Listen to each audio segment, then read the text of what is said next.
Welcome to the Go Flush Yourself podcast with Jared Kirk and Matt Milbauer. Episode of the Go Flush Yourself podcast. We today have a interview with Will Such. As always, Jared's here hosting with me. Will, why don't you tell us about where you're from and a little bit about yourself and your hunting history? Well, thanks for having me, guys. I'm from Broomfield, Colorado. My name, as you said, is Will Such. I run Springer Spaniels. I like to hunt them a lot, and I kind of dabble and play in some field trials. I do quite a bit of that.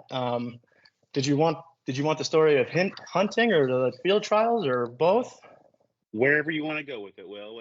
Whatever you think is relevant. All right. Well, the backstory is that I grew up in a house with trialing Springer Spaniels. My dad was very involved with that.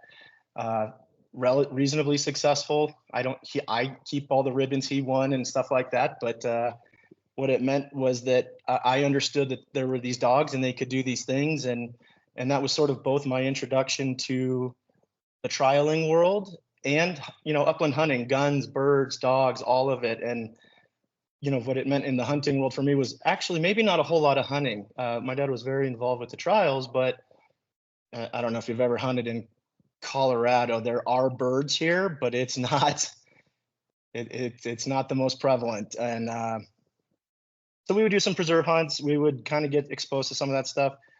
And there was always a dog more than capable of locating birds, flushing birds, and when you look back on it, pretty well trained.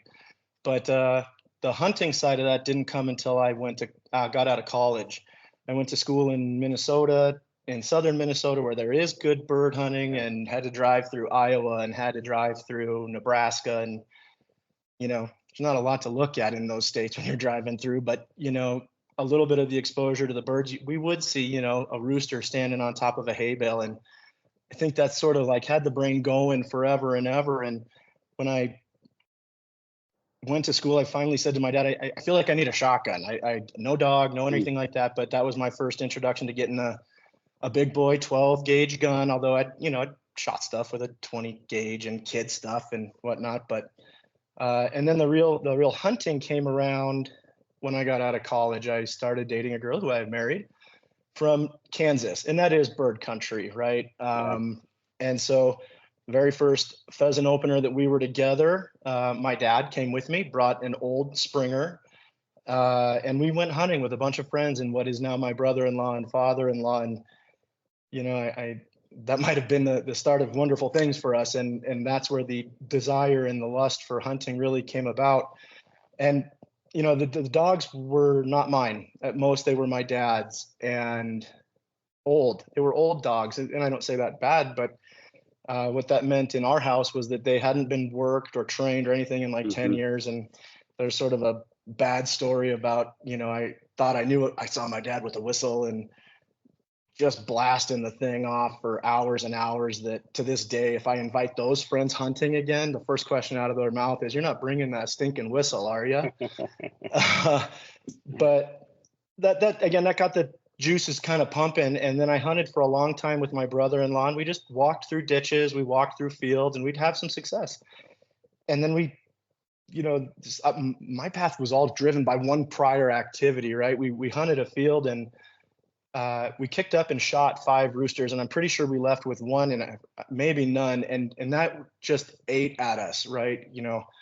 Not only did we not put the bird on the table, but even at a, young man's, lust to shoot and kill game and stuff like that, that still didn't sit right with us. And in the meantime, I had gotten a golden doodle with my wife, and here I am. I like to pretend like I handle dogs. I'm allergic to fur. I'm allergic to dogs. So we got a golden doodle, and we got a golden doodle out of a puppy mill, and he wasn't even allowed to be sold. He was such a medical mess. But my dad, being what he was in the dog world, he helped me get the dog gun broke and a little bit birdie, and I never pursued it. I never did anything with that until that day we had 5 birds down and 1 in the bag. And that made me go home and I'm a millennial. I work a ton. I'm sort of isolated from bird country. I went to the internet. and at the time, this is about 10 years ago now, all I could find was the Wild Rose kennel stuff. And that's great. Zero negative things to say about that. But I overtrained the heck out of that dog, and I made him listen really well. And what that meant that following fall was that he never left my side. But a couple years later, I kind of released the reins and stuff like that. That dog, I'm gonna champion my golden doodle because I feel like I have to. He was about 4 when we started really hunting him, and it took a year or 2 for him to kind of realize what we were doing out there. You got to go find these things, and if we shoot them, you got to go get them and bring them back. That dog ended up getting wild birds of 14 different species, ducks, upland, geese. No, we didn't get goose with him, sorry. But a fair amount of success to the point that, I had some interest from like golden doodle hunting breeders trying to do some stuff the right way to try and breed him. And I'm kind of going, he's a royal mess. But that drove that itch that was, let's get into dogs. I want to do this. I, again, had the background that said, I know what a good field upland dog can look like. Flush a bird, sit down like a post, go get that bird and back on a string kind of mentality. And, I believe in certain signs and stuff like that. And the day my son was born, I'm laying in the hospital overnight, and those are really sleepless nights if you do or don't have kids. And, the world of podcasts was just sort of taking off and getting some strides. And Ron Boehm, the Hunting Dog podcast, had Todd Agnew, who I think you've had on the show here, talking about Springer Spaniels. And I don't know if I said this already, but I started to internet search. I think I heard you guys talk about this. The online presence of Spaniels and good breeders and stuff like that is pretty thin. And it was worse 10 years ago. And so all of a sudden I'm kind of laying in a hospital room and I hear somebody talking about Spaniels, and okay, I'll just listen. I'll check this out. And he starts talking about, he's got this book, and he starts talking about clickers and treats and no longer just yanking on chains to make puppies do stuff. And it hooked me, right? Again, there's all kinds of resources. I can train by myself from some of this stuff. It's available to me without having a gun club around that I knew of. I found out there is one, but that just really hooked me. And I ordered the book that night. I started doing that stuff with my golden doodles. I had more then by that point, and got them all hunting. And one of the things he talked about in there was, you don't have to have an e-collar. I think he uses e-collars. I think I know he uses e-collars. And I had dabbled with one, and I really did something wrong with one dog. And so I kind of got soured on e-collars. I had it work very successfully with my pride and joy doodle. Jake was his name. But I was really intrigued by the notion of clickers and treats, and you can have fun with this rather than what later I just learned is pressure. When it's all pressure, it just wasn't as fun for me. And so that turned into starting playing with clickers and treats. And I ended up having a lot of fun with that. Turns out that can be a whole lot of fun with kids. Had a lot of fun recently teaching a 2-year-old that I'd never met at a campfire how to make a puppy sit and give a click and a treat. And it was the dog and pony show of the night at this campfire with kids I'd never met. So that part's a lot of fun for me too. I coach kids now. I love working with kids.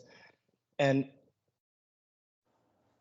those training tools from Todd Agnew evolved into other things. They have an online forum that I was pretty involved in that now has evolved into a whole lot of training videos, just to say that there's a lot of resources out there that became available to me. And finally it was like, okay, well, if I still have to go out to my in-laws in farmland, I mean, there's diagnostics of why they can call this place middle of nowhere. I'm going to go hunting, and I want to be able to run dogs all day. And I called up Todd Agnew and I said, I want a dog. He says it all the time. Everyone calls and says they don't want a trial dog. I did too. And a couple months later, we end up getting a puppy right in the middle of COVID. There's a funny twist to that story. But 2 years later after that, I'm in field trials. I have a second dog, not directly from, Craney Hill and Todd Agnew, but from his dogs and his training, who they bred it to. And I am neck deep in field trials. I hunt avidly now. And that has grown from just being in my in-laws' backyard to multiple states. I hunt the mountains now for bluegrass, just to say even different kinds of terrains and stuff like that. That's sort of the path and where we got to how how we got to where we are today. Very nice. There's so many questions from that. So first off, Yeah. how are the allergies with the Springers now? Like you said you're allergic to dogs, so you got the Doodle, which is supposed to be more hypoallergenic. So Yeah. are you doing okay with the Springers? I know mine shed quite a bit. So Hmm. I manage it. I'm pushing 40 and you learn the tricks of the trade. I was still panicked when we had our kids, but when you put your kids through the farmland life and they seem to be getting through that, you think that they're probably not going to have at least my allergies. And I sort of manage it. I learned once that maybe allergies can go in 7-year cyclical cycles, and maybe I'm just in a good Interesting. spot right now, or maybe it's tolerance. But I mean, they sleep in our beds. They are inside, but we have to take care of it. And I got the tricks of the trade down that I know when I'm having a problem, and I just go deal with it, and usually try to not let it stop stuff.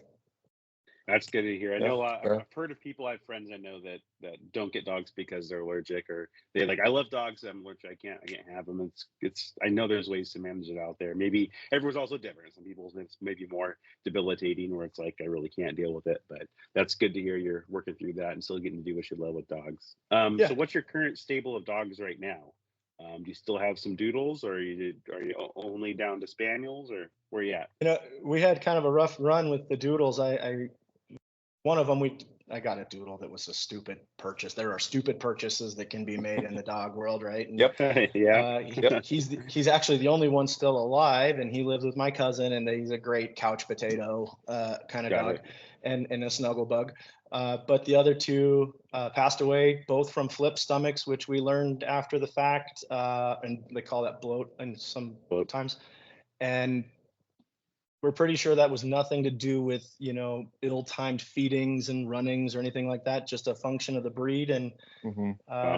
so they're both gone, and they of course were the two hunters. And so today we have our two Springers. One just turned 4 and one's about to turn 2, and we have a Weimaraner who is, I'm not sure if he's a couch potato, but I'm real sure he has real big FOMO about when we go out with the Springers, and very much interested in birds. He's only a year old, and I am in no hurry on any of that. I'm 99% sure we will have him on the hunting rig when we just go on our hunting trips, and Yeah. he may never point a dog. I don't know how to do any of that. I'm teaching him like I teach my Springers, so he may be a Flushing Weimaraner, but There you go. he retrieves to hand already, and so we're having some fun with that too.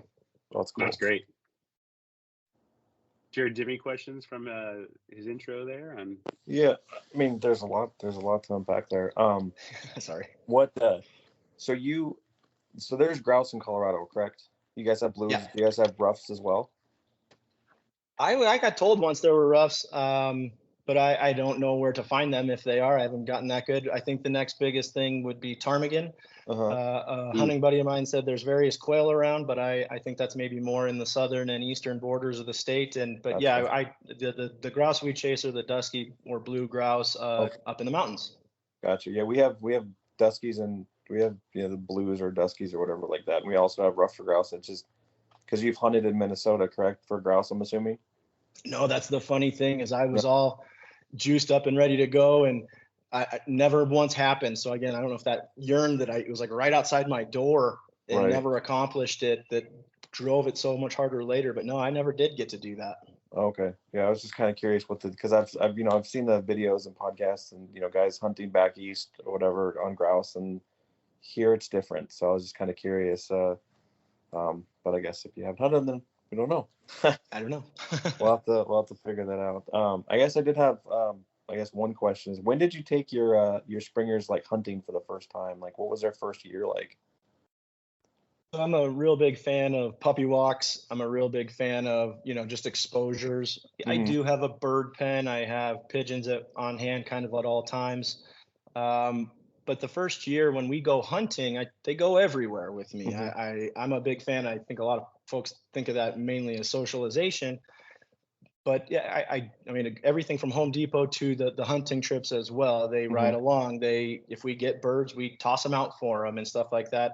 And I'll be honest, it's a little bit of a challenge when you feel like you're having a good day, or maybe worse, you haven't had so much success that day and you really want to find a bird. And yet I do pull over and we do walks through various terrain. to get the exposure and get Mhm. comfortable with running and whacking weeds in your face and stuff Right. like that. Yeah. You know, I had a lot of fun. My in-laws are truly in the middle of farmland, Kansas, so we got our younger puppy and we went right out, and there was a 3-foot barrier of weeds between this one little field and a road right by our place. Mhm. And just getting her to run through it, and again, I think she might have been the runt of the litter. I mean, this dog is almost a cocker. She's only the 30 pounds today. But to get her to come through that little 3-foot patch of sparse weeds, you had to let her work her way through that. Mhm. And so whether it's heavy terrain, light terrain, and that can take all different shapes and sizes, right, depending on where you are. Mhm. I'm a real big fan on building up the terrain that they're running through, and then you know you might whip a dead bird out for them to find and stuff like that. But it really is puppy walks for me. Mhm. And then the more fun for me is the next year, and that doesn't have to be that puppy I got at Thanksgiving, right? So 8 weeks old, the season's 2/3 over. Mhm.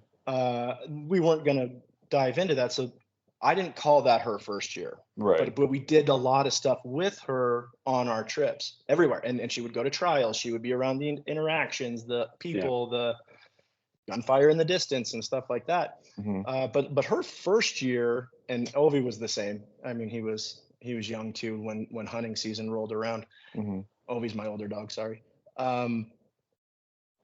That first year where we are hunting, I learned that it's a lot of fun to just let him go. Mhm.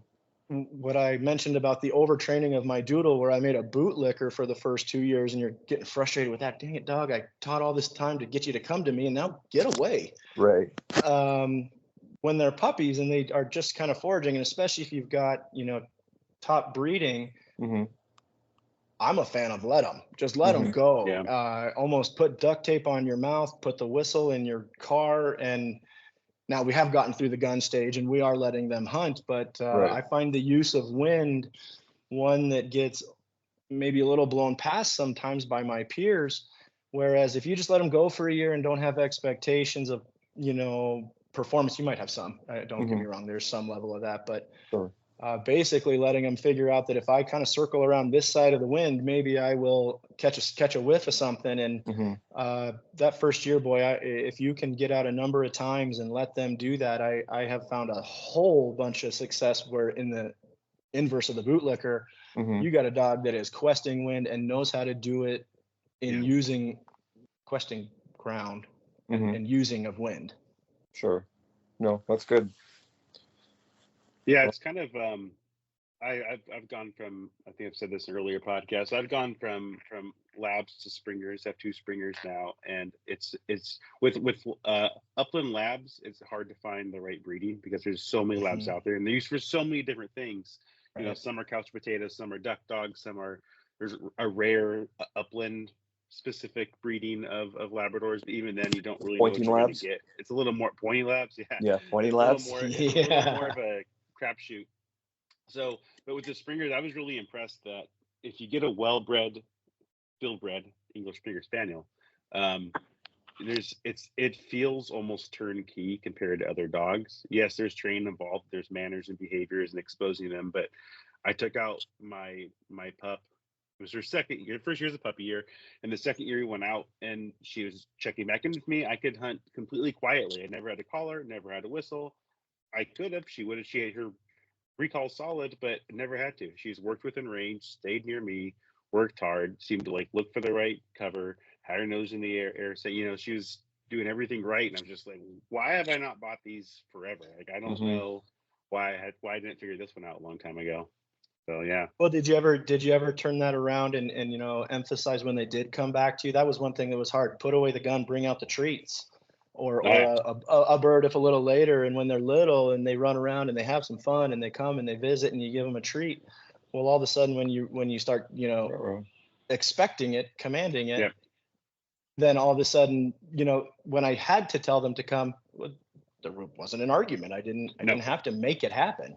Mhm. Yeah, and there's this trick that we used to do with labs where when they're puppies, because some labs want to just run and some don't, and some want to walk Yeah. at your feet, and you don't know what you're going to get always right away. You do your best in the research and the pedigrees and seeing the parents and all that fun stuff, but it's tough. So Yeah.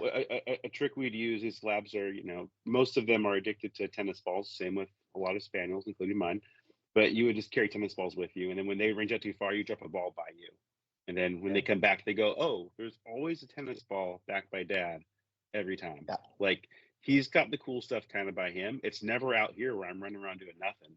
As long as you're somewhere where it's not gonna they're not gonna bird or do something more exciting than a tennis ball, they're gonna figure it out. I gotta kind of stick by that guy because the cool stuff's by him. And I haven't needed to really do that much with my springers. They just kind of figured it out, and so far so good. But I have the back. I built recall with them, so it's there, just in the backyard or at a park or something. But it was pretty impressive to see how they work. Genetics seem to go a long way. Mhm. It's pretty cool. So, Will, you've talked about Goldens. You have a Weimaraner, and then obviously your Springers. Are there any other dog breeds in the future you're thinking of? Or are you kind of locking in on the ones you want? Or are you thinking about kind of seeing how many dog breeds you can get in a lifetime? Which part of the spectrum are you on? When I was when I got the Golden Doodle, and I was kind of thinking about and doing a lot of hunting out in Kansas, and we'd hunt with pointers, we would hunt with labs, we would hunt with our dogs that we had. I saw a fair amount, and I'll be honest, I'm pretty hooked on springers, even cockers. I like cockers. If there's a 1A and a 1B for me, a cocker would probably be next. But I like cooking with gas, and the springers just, for what the find it, the flush it, the retrieve it, bring it back to hand, and the mixture that is between the pointing life and the retriever life. I want the higher horsepower of the spaniels, and I want 6 to 8 springers on a trailer, so that if I do have them run at field trial octanes, I just grab another dog. And I say that for personal reasons. That's not like with ambitions of guiding, although I've helped some guides. I have taken people out as guests and friends and stuff like that, and you don't want to have a poor showing because you're the dog guy of your friend group. So I just springers all day long, and big and running fast. That's fair. Yeah, no, I get it. I'm in that same set right now where I'm at. It's I'm definitely I'm looking to I'm not looking now, but soon enough I'll be looking to my next springer. I used to always be looking around different dogs. I still do, but I kind of want. Should I say this on the Go Flush Yourself podcast? I've always thought about a Brittany, but they at least look like springers. I'll go with that. Maybe, I think that's what it is. I think it's it's like an orange springer. I kind of want. Yeah. I guess I could get a Welsh springer. They're that color. But no, I'm totally with you there. I'm really impressed with springers. Enjoy them in the house and enjoy them in the field for sure. So. Well, that's the other part for me is some of those pointing breeds. They're stiff. They're tough. I mean, you don't get that.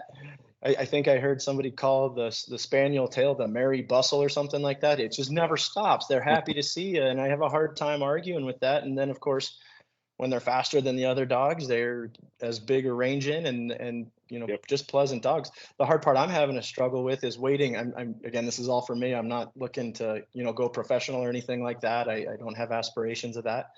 I kind of said to myself, I want to do a dog every 2 to 3 years, because there was a period of time in my dad's dog life that we had like 5 geriatric dogs in the house, and you already have a full house of dogs. It's hard to bring in puppies. They're hard on older dogs anyway, and so I just kind of figure if the 12 to 15 year cycle of a dog, every 2 to 3 years we'll get 1 or 2 more, depending on if frankly Todd Agnew pumps out any more national champions. I'll give him a yeah, nice. Yeah. So some certain litters come along and you're like, I know it's not the right time, but I'm very tempted. So yeah, I get totally. that. And that's where my second dog came from. It was, I think Todd's dog had won what's called High Point, and that's where you're kind of the best dog all year long, the most points placements in a year kind of thing. And I like the idea of consistency, and I said, get me one of those puppies, and he sent me up to Montana, and here we are. And 2 to 3 years later, it sort of worked out in the plan, and we're on our way. I hope I don't commit too soon to more. Well, Jared, that's where your pup came from too. It's like, well, I mean, not in other ways too, but like I saw the pedigree and saw the who he was breeding together there, and I'm like, oh, these are good. This is a good litter. Like, And it was horrible timing. it was not the greatest timing for you, no, but it'll be I good. like that. It'll be good in a month and a half or so, right? It'll be great timing. So Yeah, no, you get to be out in the field with your pup a little bit. Puppies in an apartment is rough. Yeah. Yeah. Yeah. Jared's in between houses. They moved back up to Washington from Arizona, so he's they're looking for a new house now, but in an apartment with what, 4 kids and 2 dogs. Yeah, it's rough. It's rough. Yeah. 4 kids, So, you're outnumbered, my man. Yeah, you're not kidding. Yeah.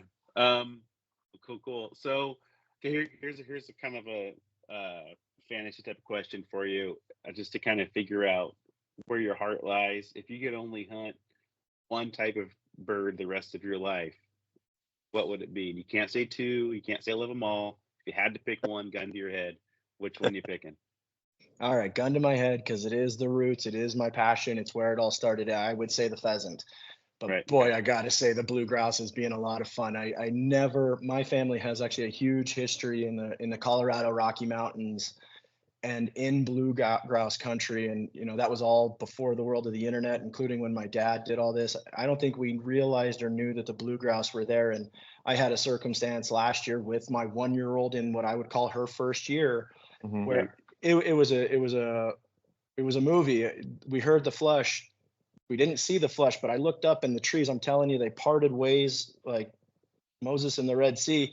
And I shot a bird that I never should have hit in my life. I'm a terrible shot.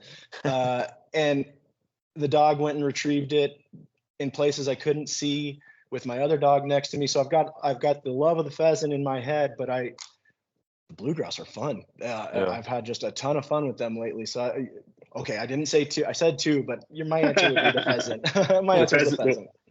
The pheasant's locked in, but the blue grouse is encroaching on its space in your head. That sounds like, or in your heart at least, maybe. Okay, cool. And I'm not sure if that's the bird or if it's the environment too. We were at 10,000 feet in places that you could see mountain ranges for miles. I mean, hundreds of miles and stuff like that. So I don't know if my lust there is for the location or the bird, but I'm having fun venturing out now into other places for different kinds of birds, and I keep trying to make connections to catch some ptarmigan here. That I want to do that too. Yeah. Well, I think the bird and the environment, they're definitely linked together, right? Like we all know where you find certain birds, and that goes with the territory of hunting that bird. So I think if you liked the bird but hated the environment, is there any environment I'd hate? No, but dislike the environment. You might not enjoy hunting that bird, even if you really did like hunting that type of bird. So well, what else comes with that is that my wife is from prairie land, Kansas, and she moved to Colorado for a reason. And when all of a sudden we kind of realized, hey, she loves to go quote hiking, and I'm kind of going, oh, wait a minute, I guess I'm hiking carrying a gun, and we're bringing our 4-legged friends who we took hiking anyway. And so all of a sudden my kids and my wife is coming with me on these trips, and we're turning them into camping trips. And it's no longer dad's going hunting. It's we're all going on a trip, and that has escalated all of this up as well. And I just love that part of it. Yeah. Very cool. That's really cool. And bluegrass is gorgeous. So yeah. So when you're out on these trips, what kind of gear are you bringing with you? Is there anything in particular that you found to be extra useful when you're out there either chasing blue grouse or pheasant or whatever else? Yeah, I'm kind of a minimalist. Cool.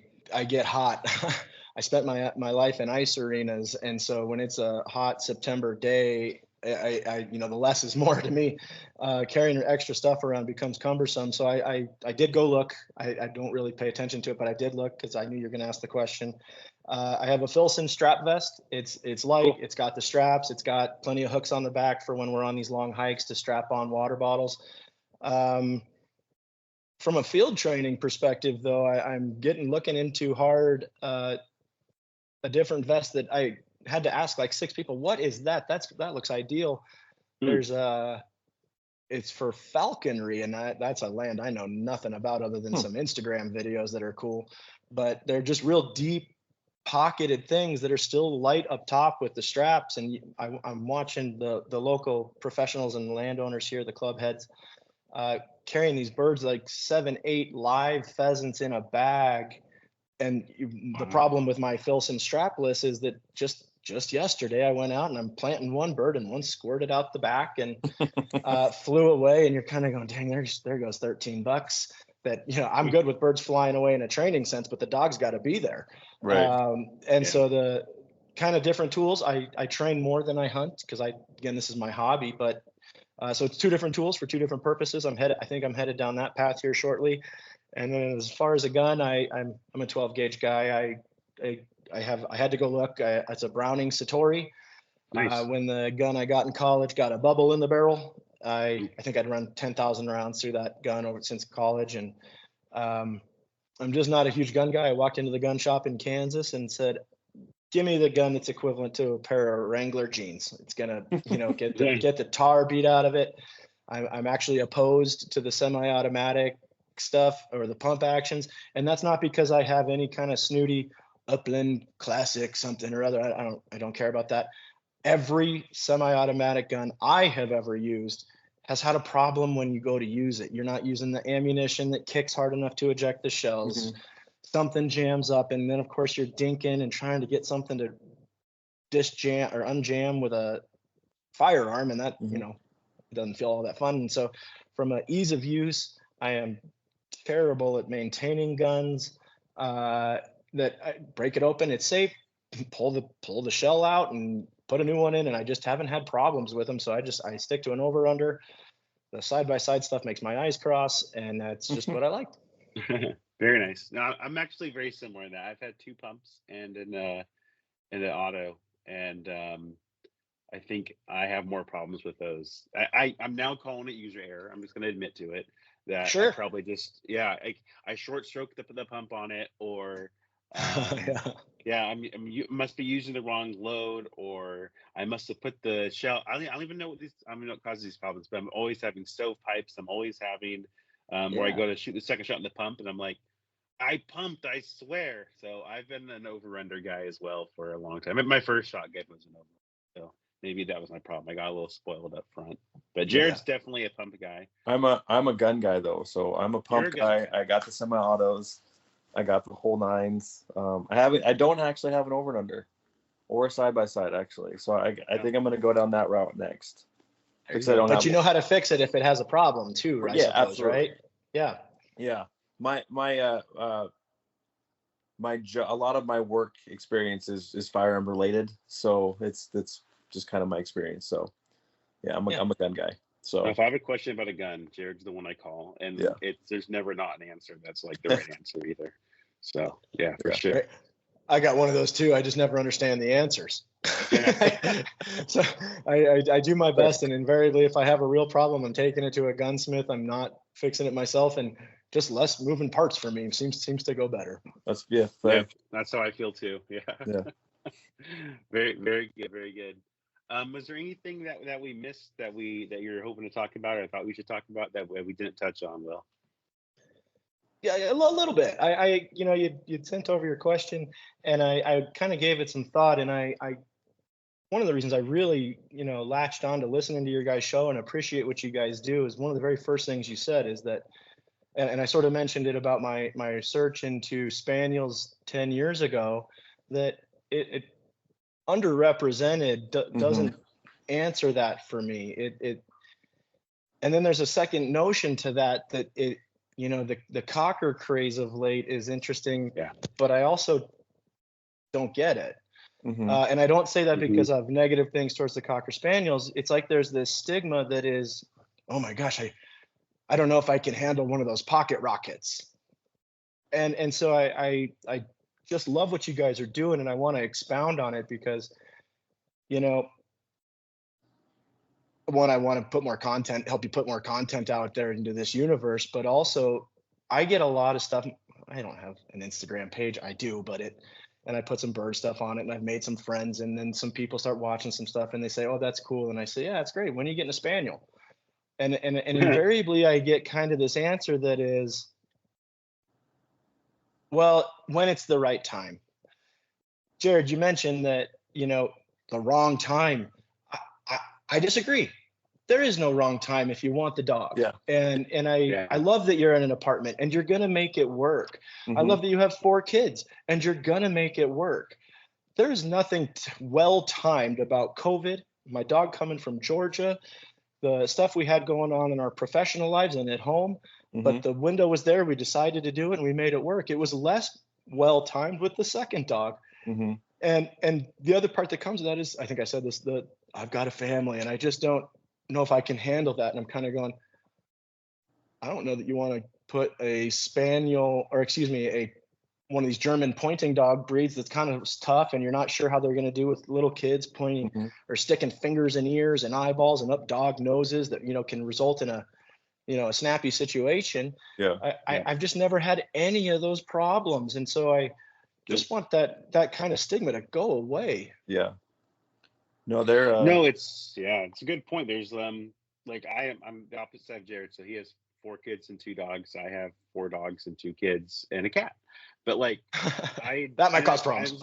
I was the same. Well, they're actually fine. Like they're all buddies now. Like we have 2. My wife has 2 Yorkies, both about 5 pounds, and then I have the 2 Springers, and then the cat, and the cat's in charge of the house and with the animals. But they're all buddies. Like they're all buddies. There's no chasing the cat or chasing the Yorkies. Sometimes Yorkies chase the Springers, but like they all end up getting along. And you wouldn't think that if I took 4 random or the 5 animals of those breeds and threw them together, it probably wouldn't go well. But like you're in a household and a family, and it ends up making it all work. So that's a very, very good point. If you want the dog, go get the dog. And to the craze, I have a theory there. Here's a theory based on nothing except for just listening to podcasts and watching YouTube and whatnot. Essentially, the people who are really into the cockers right now seem to be pointer people who like think it's like a subconscious decision of like the cockers are small and therefore it's not really another dog, it's just like a sidekick. Whereas like a Springer it's not a big dog, but it's a medium-sized dog that's the size of a lot of pointers, and it's like, okay, that's a whole nother dog. Even though I've had a cocker, I think the Springers might be a little easier to live with in the end. And I think to your point earlier, they have a little more, they offer a little more in the field than the cocker does. Nothing against a cocker. I'll probably have another one at some point in my life. But I think there's something to that, where their size is misperceiving pointers. So like, I want one flush, I'm gonna get a little cocker, and either I'm gonna have the fantasy of having it, which would be cool if you did it, having it walk by and do the retrieves. But then that's really not a flushing dog, right? If it's just sitting there doing the retrieves for a gaggle of pointers, I feel bad for that cocker. I'm sure it's having a great time, but it's not getting to go out and quest and do all the things that it's been bred to do. And I really would love to see more people get out there, and even if they're just taking their lab or their doodles out and trying to figure something out with flushing dogs. Flushing dogs seem to get a lower rap because you have to keep up with them, and and they're not doing the pointing, but it's a same game. It's also a different game. But I'm hoping more and more people get some more eyeballs out in the flushing world. Hopefully we're helping that a little bit. Yeah. Well, the other part of that is that I find I got this pointer. I have one, and he does come from lines that apparently have hunting genetics and stuff like that. If you find a good training program, and there's lots of them out there. I'm a fan of Todd Agnew and what he pumps out in terms of educational stuff for his clients, and you can go get all that stuff online these days. But that's my method. They all work great. If you get a dog and you find anything that you can kind of follow even a little bit, I mean, the stuff I'm doing up to a field trial standard and stuff like that may be one thing, but a third of that can get you a wonderful hunting dog. A dog that quests birds, goes and finds birds. Maybe he doesn't bring it all the way to hand and put it up in your face and say, here's this bird, boss. But boy, what a difference between nothing and a dog that brings it back to 5 feet in front of you and drops it and says, here's the bird, boss, And so I think that if the mixture of this misnomer that the spaniels are wild and crazy and you can't handle them unless you've got some special something or other. Find a great training program that you can rely on, and maybe even call the person for some help. I think that don't be silly and think it'll come for free. Pay for your time and stuff like that if you're going to glom someone's time that's, giving their professional advice. But at the same time, that's a wonderful resource and far easier than either making it up yourself or doing a pointer. I don't get it. I still don't know how to do that. And I've had, 7 or 8 hunting dogs in the last 7 or 8 years that have all gotten to a level that you can go have lots of fun. Mm-hmm. Right. Yep, for sure. Well, great. Well, thanks for coming on, Will. Jared, do you have any other questions? Not that I can think of. No, this is a good conversation. Definitely, Will. Good time. We'll have to have you on again sometime, maybe after the hunting season, see how everything went. When does your first season open up? Is that grouse? Does it open up soon in September 1 or 15 or something? What time is it? September 1. We can go September out 1. there, and I am itching for it. And thank you very much for having me, guys. I really enjoyed our chat. And you guys are up in a land that we do head sometimes for trials. So maybe if there's a way to cross paths either in Utah or we make our way up to Washington or Montana, maybe we can cross paths. Absolutely. Yeah, definitely. Yeah. Give us a shout out if you're up this way. We'll talk definitely later. Yeah. Sounds good. Thanks, guys. Right. Thank you. Thanks. We'll take care.